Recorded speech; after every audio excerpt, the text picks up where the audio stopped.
कर्ज का बोझ। सुनील एक कंपनी में काम करत था। उन दिनों सुनील की आर्थिक स्थिति ठीक नहीं चल रही थी। विवश होकर उसे अपने मालिक से कर्ज लेना पड़ा। कर्ज लेते समय उसने मालिक को वचन दिया कि वह शीघ्र कर्ज चुका देगा। दिन गुजरते गए। सुनील की आर्थिक स्थिति कुछ बेहतर अवश्य हुई, किंतु इतनी नहीं कि वह मालिक का कर्ज उतार सके। वह कर्ज को लेकर परेशान रहने लगा। उस परेशानी के दो हल थे। एक कि वह किसी तरह मालिक का कर्ज उतार दे, दूसरा किसी तरह उसे कर्ज से मुक्ति मिल जाए। दूसरा हल उसे ज्यादा उचित प्रतीत हो रहा था, लेकिन वह मालिक से कहे तो कहे कैसे कि वे उसका कर्ज माफ कर दे। बहुत सोच विचार कर उसने एक योजना बनाई और इस योजना में अपनी पत्नी को भी शामिल कर लिया। फिर एक दिन उसने अपने भाई के माध्यम से मालिक को संदेश भिजवाया कि उसका स्वास्थ्य ठीक नहीं है, इसलिए वह कुछ दिन काम पे नहीं आएगा। संदेश भिजवाने के बाद उसने काम पे जाना बंद कर दिया। कई दिन बीत गए। सुनील के काम पे न आने पर मालिक को चिंता हुई कि कहीं उसका स्वास्थ्य अधिक खराब तो नहीं हो गया, और उन्होंने सुनील के स्वास्थ्य की जानकारी लेने उसके घर जाने का निर्णय लिया। एक शाम मालिक सुनील के घर पहुंच गए। पत्नी ने जब मालिक को देखा तो सुनील को इशारा कर दिया और वह बिस्तर पर जाकर कंबल ओढ़कर लेट गया। मालिक सुनील के पास गए और उसका हालचाल पूछने लगे। सुनील तो कुछ न बोला, लेकिन पत्नी बोल पड़ी, सर, जब से आपसे कर्ज लिया है तब से परेशान रहते हैं। आपका कर्ज चुकाना तो चाहते हैं, लेकिन चुका नहीं पा रहे हैं। कर्ज के बोझ की चिंता इन्हें अंदर ही अंदर खाए जा रही है। इस कारण ये बीमार पड़ गए हैं। अरे, इतनी सी बात की इतनी चिंता करने की क्या आवश्यकता थी? सुनील, चलो, मैं तुम्हें कर्ज के बोझ से मुक्त करता हूँ। चिंता छोड़ो और स्वस्थ हो जाओ। सुनील को सांत्वना देते हुए मालिक बोले। ये सुनना था कि सुनील कंबल फेंक तुरंत उठ बैठा और मुस्कुराते हुए बोला, आपका बहुत बहुत धन्यवाद मालिक। सुनील को स्वस्थ देख मालिक बहुत क्रोधित हुए और बोले, ये क्या सुनील, तुम तो स्वस्थ हो, इसका अर्थ है कि कर्ज से मुक्त होने के लिए तुम बीमारी का बहाना कर रहे थे। तुम्हारा इतना साहस, तुम्हें नौकरी से निकलत हूँ। सुनील ने हाथ जोड़ लिए और भोलेपन से बोला, सर, मैंने कोई बहाना नहीं किया। मैं सच में कर्ज के बोझ से बीमार पड़ गया था, लेकिन जैसे ही आपके मुझे उस बोझ से मुक्त किया, मैं स्वस्थ हो गया। मालिक क्या कहते? सुनील की चतुराई और भोलेपन के मिश्रण ने उन्हें निःशब्द कर दिया था। दिल्ली से उत्तर प्रदेश के अपने पैतृक निवास लौट रहे थे। ट्रेन काफी लेट हो चुकी थी। वे अपने स्टेशन पर उतरे तो रात के 1:30 बज चुके थे। छोटे स्टेशनों पर देर रात को सवारी मिलने में दिक्कत होती है।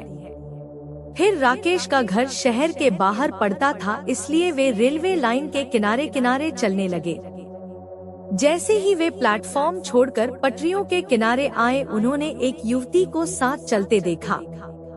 उन्होंने पूछा तो उसने बताया कि वह हॉस्टल से घर आ रही थी। ट्रेन लेट होने के कारण परेशानी में पड़ गई। इत्तेफाक से उसका घर उस गुमटी के पास ही था जहां से राकेश के घर का रास्ता निकलता था। उसने कहा कि ठीक है, उसे घर पहुंचा कर ही वह आगे बढ़ेगा। उसने बताया कि वह इंटर में पढ़ती है और उसके पिता का नाम अर्जुन सिंह है। उसने पूछा कि क्या आप बैडमिंटन खेलते हैं? राकेश ने कहा, हाँ, खेलता हूँ। उसने बताया कि वह टूर्नामेंट में उसे खेलते हुए देख चुकी है। रेल लाइन के एक तरफ खेत थे, दूसरी तरफ छिटपुट आबादी। कुछ घर अभी बन ही रहे थे, कुछ घरों से रोशनी आ रही थी। उसके साथ बात करते हुए कब हम रेल फाटक के पास पहुंच गए पता ही नहीं चला। उसने इशारे से राकेश को अपना घर दिखाते हुए कहा कि अब वह चली जाएगी। राकेश ने कहा कि उसे घर तक पहुंचाकर आगे बढ़ेगा। लेकिन उसने कहा अब कोई परेशानी नहीं। अंततः राकेश ने कहा कि वह घर पहुंचने के बाद आवाज देगी तभी वह आगे बढ़ेगा। बहरहाल उसने अपने दरवाजे पर पहुंचने के बाद आवाज दी। वह अपने रास्ते चल पड़ा। 2-4 दिन बाद राकेश शहर की ओर निकला तो उसके घर के पास से गुजरते हुए उसे लड़की की याद आई। उसने पास के एक दुकानदार से पूछा कि अर्जुन सिंह जी का घर कौन सा है। उसने एक घर की ओर इशारा करते हुए बताया कि गेट के पास जो टहल रहे हैं वही अर्जुन सिंह है। राकेश उनके पास गया और कहा, नमस्ते अंकल। वे राकेश को पहचानने की कोशिश करने लगे। राकेश ने कहा, अंकल 3-4 दिन पहले मैं रात को स्टेशन से रेलवे लाइन होकर आ रहा था तो आपकी बेटी रेखा मेरे साथ आई थी। अब वह कैसी है? अर्जुन सिंह राकेश की बातें खामोशी से सुनते रहे, फिर उसे अंदर आने का इशारा किया। हम ड्राइंग रूम में बैठे ही थे कि एक लड़की ट्रे में बिस्किट और पानी रख गई। अर्जुन सिंह ने बताया कि वह उनकी छोटी बेटी शविता है। राकेश ने पूछा, रेखा कहाँ है? इस पर अर्जुन सिंह ने दीवार की ओर इशारा किया। वहाँ रेखा की तस्वीर टंगी थी, जिस पर माला पहनाया हुआ था। मैं चौंका।